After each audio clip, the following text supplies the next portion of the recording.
Testing 1 2 1 2. Is it working? It's working.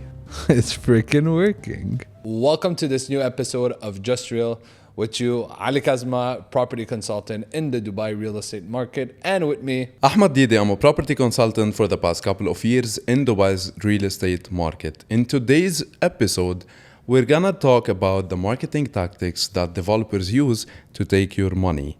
But we don't mean that these marketing tactics are wrong in a way or another. It's just marketing tactics like any other company inside or outside of Dubai that they use in order to get more business. Ali, what do you think the first marketing tactic, what comes to your mind first when I say marketing tactic? So marketing tactic in my mind is all about like clickbaits and how do they show you the too good to be true image for you to come in the door and then to do you the sales pitch, right? Because what is marketing at the end of the day? Bring the client in the door and then pitch him your product, and then if he likes it, then he'll take it, right? So there's multiple things that I've seen here in Dubai, and developers use this one mainly, which is the FOMO effect. Low supply, FOMO, fear of missing out. Yeah, that's it. So the FOMO effect is basically they create it by giving limited amount of units. If there's a master community, they don't launch everything at the same time. Even buildings, if there's couple like Tower A, Tower B, they will launch every tower separately to tell you, oh, now this is exclusive. You have only limited amount of units. Come get it, and they will. Like most of the time, they will launch it at a price point that is more competitive than the next launch, right? So this is how they create the FOMO effect, which is, it's fair, but I mean, this doesn't always work with everyone. I also see it in like what happened 7 months back in Dubai Marina. Yeah. So there was a developer who said that this is the last building, the last plot. So come buy it before, because we're not gonna launch anything else basically. But it's fair to say, because even in downtown, what do you have in terms of plots? You don't have anything. We don't have in downtown except one plot. Exactly. One plot inside of downtown. Around downtown we have many. Okay, around downtown. But if you want to purchase something in downtown, offline resale, you're going to have to get from the building that has been already launched. But if today I tell you there's a new building in downtown, trust me, this project would sell like this. Because there's just no more stock. But other than the FOMO effect, we also have the tactics such as the payment plans. The post-handover. They're post-handover and different types of payment plans, right? So you have, some people will give you 50-50, some people will give you 40-60, some people, I've heard, okay. 10-90. Yeah, 10-90. Like, I don't know how true this is, the 10-90. So basically you paid 10% and then on handover you paid the full, 90%. Yeah, 90%. What do you think the risk of this? Well, it's quite risky because then people are going to want default to flip. in payments? No, not necessarily default in payment. A developer that gives you 1090, that means that he has the money to complete the project without your money.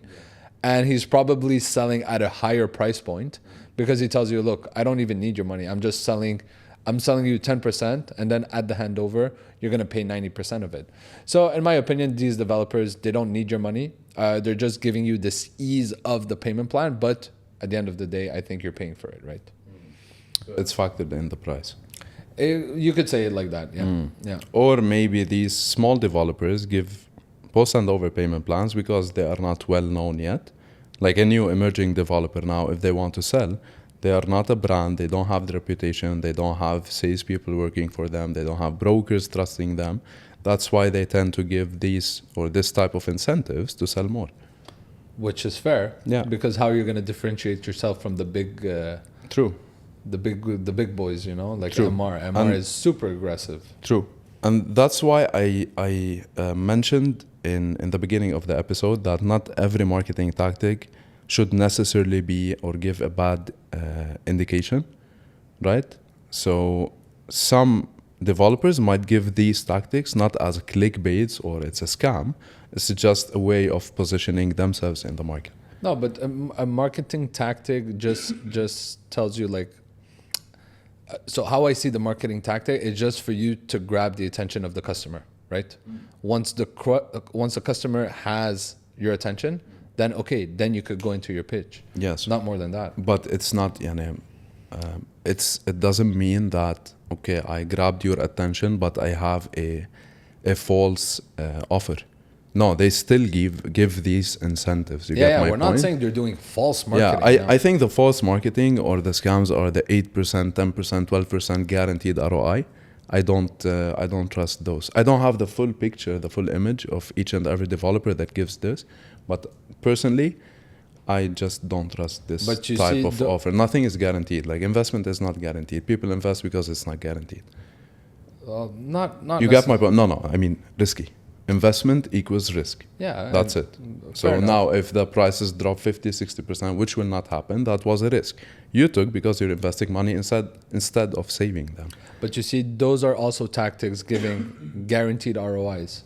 Yeah, So it's a business model. Yeah. It's a business model. But I feel, or I think there's always hidden fees, hidden things in such offers. That's what I mean. So you have to read the SPA carefully. You literally have to read the SPA multiple times, even show it to a lawyer to figure that, if it's clear, if they give you 5-6 years of guaranteed ROI, but then after the rental income is literally 8, 9, 10%, okay, this might be good, right? Otherwise, I put my money in something else, in the biggest developers, Emaar, Meraas. Yeah, so it's basically a tactic for people.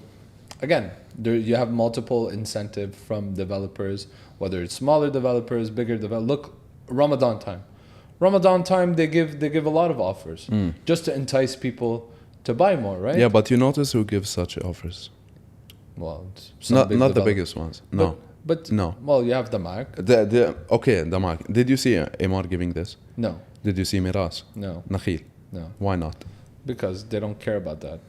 They don't care about giving incentive. It's like that's it. You're a brand. Your position. That's it. It's like Louis Vuitton. Have you ever seen Louis Vuitton give Thank you. 100%. give a discount? They don't. 100%. Yeah. However, the only marketing tactics that the developer uses that sometimes I'm against is the promises of let's say they're building a new master community and they say they're going to do X, Y, Z. They're going to do it like this. They're going to show you pictures, renders, CGIs, all of that. And when it comes to delivery, it's not really what you were expected. So that's the thing. And this is why some people, some people uses these tactics to drag in the people, show them the render, show them the brochure, say, oh, it's going to be exactly the same, whatever.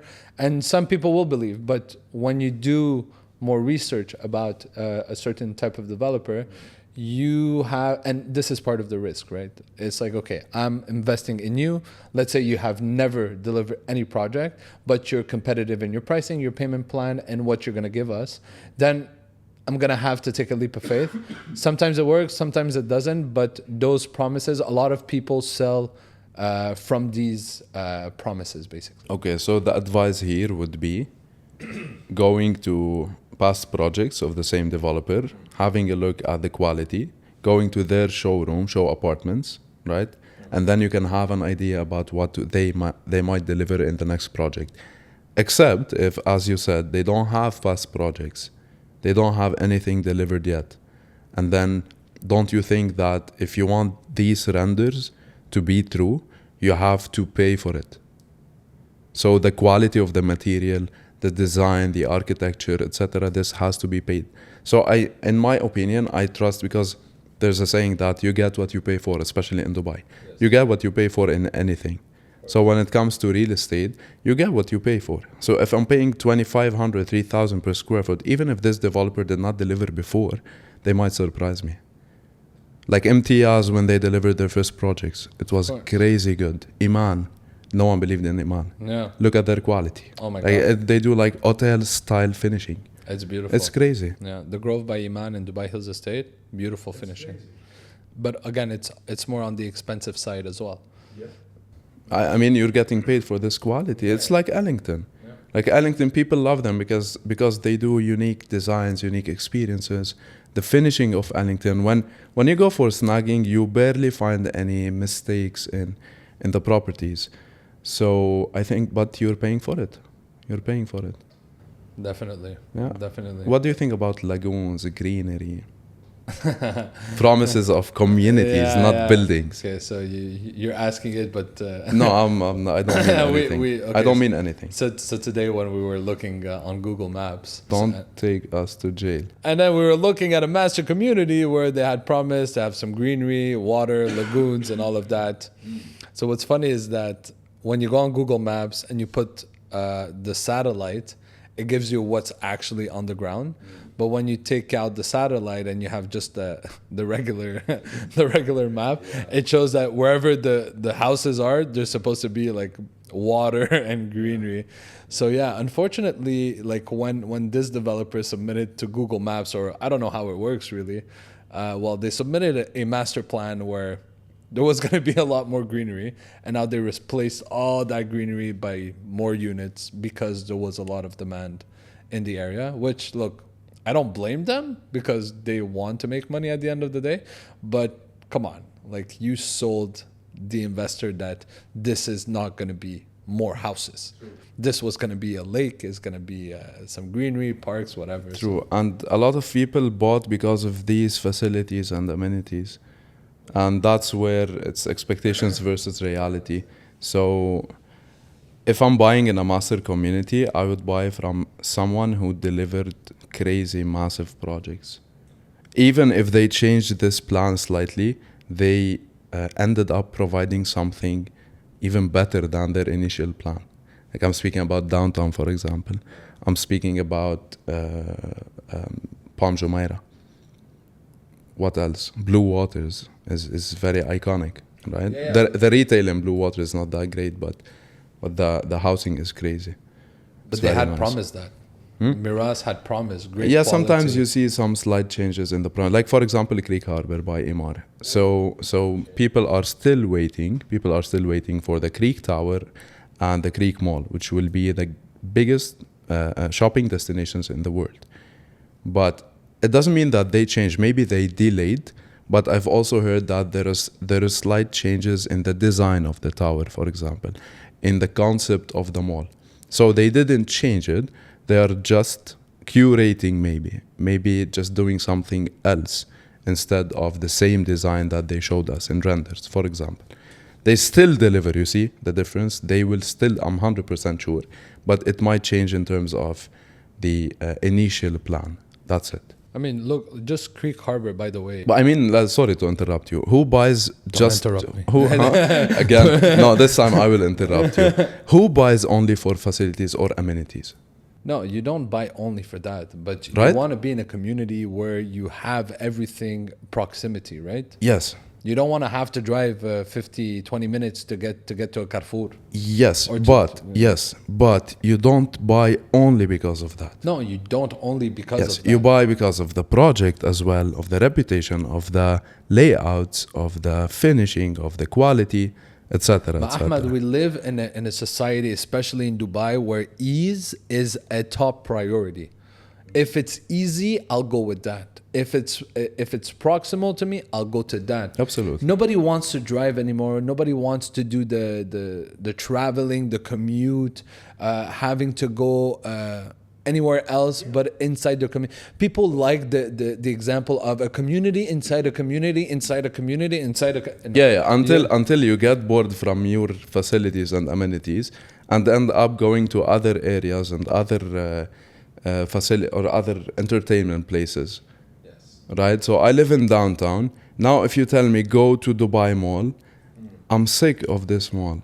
I prefer Dubai Hills Mall. Yeah. Because okay, it's nearby, I can go every day. I don't even look at Burj Khalifa anymore. Yeah. You get my point? So sometimes you get bored from your facilities, amenities, you want to change. So you don't buy only for this. That's my point. Yes, it's good. It drives prices up, especially for investors.